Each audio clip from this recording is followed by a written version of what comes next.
আমি এখন সব রেডি করে নিয়েছি। এখানে পুঁই শাক, আলু, পেঁয়াজ সব কেটে ভালো করে ধুয়ে রেডি করে রেখে দিয়েছি। এখানে আছে মুসুরি কলাই, চিনি, এটা হচ্ছে ভাজা মশলা, এটা জিরে আর শুকনো লঙ্কা ভেজে নিয়েছি, তারপর এটা সিলে বেটে নিয়েছি। আর এখানে যাবতীয় মশলাগুলো আছে। আমি এখন কড়াইয়ের মধ্যে তেল ঢেলে দেবো পরিমাণ মতো। তেল দিয়ে দেবো গরম মশলা, শুকনো তেজপাতা, তারপর আমি কাঁচা পেঁয়াজ আর দেব এই যে কাঁচা রসুন দিয়ে আমি এটা হালকা করে এখন পেঁয়াজগুলো হালকা লাল হয়ে গেছে। এরপর আমি এখানে বুনিয়ে রাখা সব দিয়ে দেবো। এটাকে আমাকে ভালো করে কষিয়ে নিতে হবে যাতে পোশাক গন্ধ না উঠে। এটা কষানো হয়ে গেছে। এরপর এর মধ্যে হলুদ দেবো পরিমাণ মতো,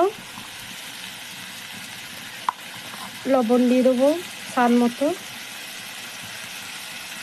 এরপর আমি ভিজিয়ে রাখা মুসুরি কলাইগুলো দিয়ে দেবো, নেড়ে নেওয়ার পর আমি জল দিয়ে দেবো। এখন পরিমাণ মতন জল দিয়ে দিয়েছি। এরপর আমি এটাকে ঢাকা দিয়ে সিদ্ধ করতে দেবো।